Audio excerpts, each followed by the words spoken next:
G'day, I'm on board Singapore Airlines the Suites, and it is fantastic. I've never flown this cabin before, but it's pretty much the best in the world. Straight up, there's an enormous amount of space. Normally in a first class suite, say like Emirates or Qantas, you've got an area for your bed, and that's pretty much it. But look at this, I can come all the way back here. I can sit here. I can come and stand over here. This is a very special product. Now this is the normal orientation of the seat, and I've got a small screen in front of me. But if I want to watch the big screen, I press this button down here, and look, it automatically rotates me. So I can see this big screen back here. In fact, I can go the whole way round. But let me tell you a little bit about the Suites. There's only 6 of them in the front part of this aircraft. It was introduced back in 2008, and I think the only real rival to this product might be Etihad's The Residence, which I've not flown on. So as it sits now, this is the biggest space I've ever had on an aircraft, and would easily be 2 times the size of an Emirates first class suite. So what did I pay for this? Because you're probably thinking, but I'll get to that in a little bit. Now, special thanks to Holofly for sponsoring this video and keeping me connected in Budapest for the recent Hungarian Grand Prix. When you're traveling, fast, reliable internet is essential, and Holofly's eSIM makes it effortless. In Europe, their regional eSIM covers 40 countries, so you can hop between cities without swapping SIM cards or worrying about roaming charges. I've been streaming F1 highlights, posting live updates, finding my way around Budapest, and even sharing my connection, thanks to Holofly's 1 GB of daily hotspot included with the Europe eSIM. Setup is simple. I landed at 6:50 p.m. and by 7 p.m. I was online. No delays, no stress. And if you need help, Holofly's 24/7 multilingual support is always there. Traveling soon? Get Holofly and stay connected like a local wherever you go. Let me tell you about the pricing of this flight. If you were to book a one-way fare, London to Singapore, there are only 3 airlines that offer it: Qantas, British Airways and Singapore. Cheapest fare? Qantas, $9,400 US one way. Most expensive, this product, but it's only an extra $700 US. And as I said before, it'd be double, maybe not quite double the size of the Qantas suite. I've flown first class on all those 3 airlines, and straight up, this is way more impressive than the other 2. Qantas has 14 suites. There are 6 in here, and none of those Qantas suites are enclosed. This has a 5-foot door. So the $700 US extra to come, this product over Qantas is well worth it. But if you booked a return ticket with Qantas, is it double the price? No, it's actually $1,800 cheaper. Double the number of hours in the air for $1,800 less. That is a scam. So what I've done in the past is book the return fare, got the cheaper price, and just not use the second leg. Airlines don't like you doing it, but you'd be hard pressed to get caught if you're doing it every now and then. I couldn't find a return price on Google for this product, so I went straight to Singapore Airlines website, and their return flight is around $17,000 compared with $10,300 one way. So what have I paid? Well, I paid a whole lot of points and $1,100 cash. Aussie, so that's about $700 US. But I had a lot of points and I booked it a long way in advance. I had a 7-hour layover here, so I went to the Singapore Airlines First Class lounge. It's in the Queen's Terminal, Terminal 2. Great size, and I wouldn't think there'll be too many people in here. At the moment, I'm here about 4 hours prior, and it's just me and 2 other people. Lots of areas to sit. We get a meal cooked for us. I'm just going to have a look through the menu in a second. Just had a shower. And there's some relaxing areas behind me. Plenty of beers, wines, soft drinks for you to indulge in. And I popped my head in at the business lounge over there, which is a lot bigger and nowhere near as salubrious as this. But if I didn't know this was here, I'd be more than happy with the other side. View out over the apron is nice, and the staff are excellent. And they picked up that my baggage tags weren't 100% correct. And they just took it over, sorted the thing out for me. I didn't have to ask, it just happened. And I love that. Now straight up, I've been offered a champagne, and we're drinking here Louis Roeder Cristal. Beautiful. This sells for $450 US, probably some tax on top of that in the US, whereas the other one we'll try in a second, which is a 2013 Taittinger, is $190. And when it comes to red and white wines, we'll get into that once we take off. Now, if you're traveling with somebody, you can actually lower that wall, and this becomes a double suite. That turns into a double bed. As it stands, this here is my single bed. So I can have a seat and I can have a bed in the same suite.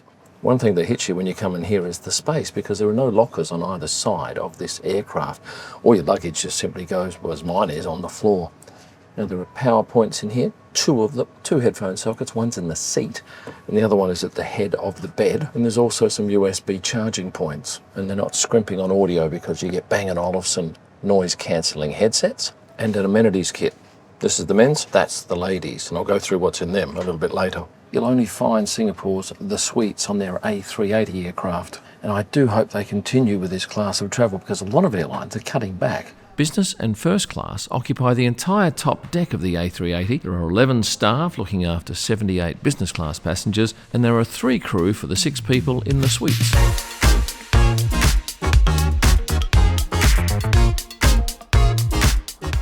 We've been up in the air for about 15 minutes now, and they brought out the Tate en jeu for a taste.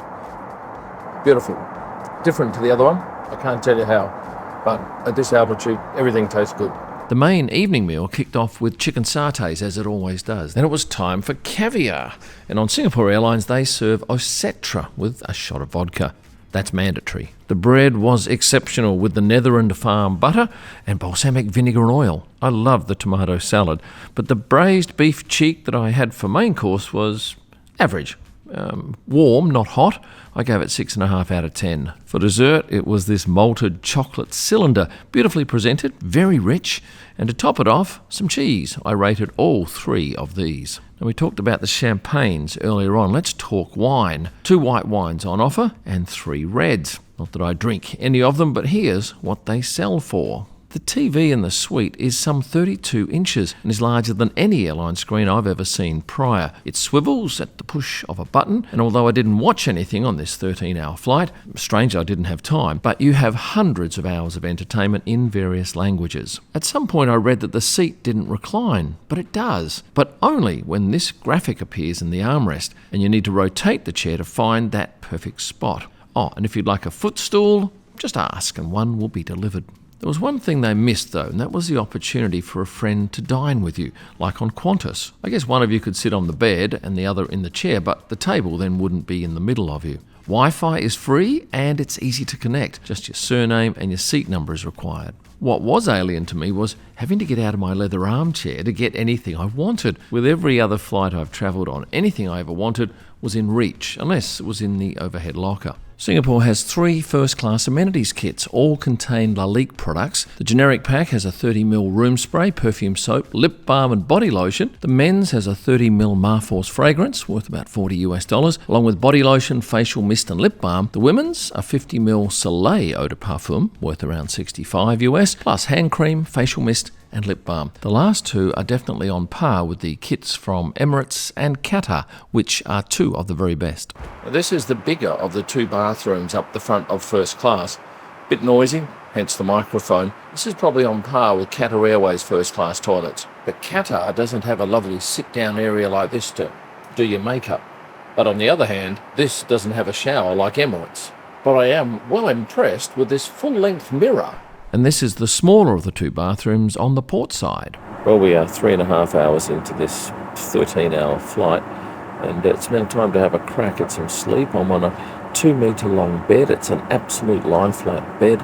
It's not like a seat that reclines and has bends in it. It's gorgeous to sleep on. It's got a mattress, probably not quite as good as Qantas's. 2 pillows and a doona. So with that said, I'll say goodnight to you and see how I go.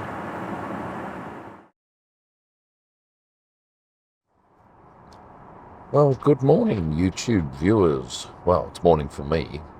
Actually, it's about 4 p.m. in the afternoon, but body clock time, it's, we think, 12 hours. Yeah, it's 8 a.m. in the morning.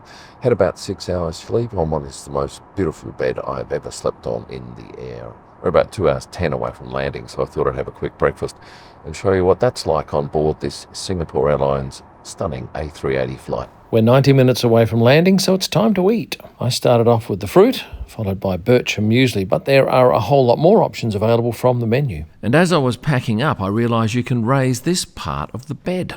We're about 20 minutes away from landing now, but I just wanted to say that I think booking this cabin is dangerous, because once you see what can be done with airline travel and how luxurious this is, pretty much every other commercial offering involves you making a concession in space, in service, in comfort.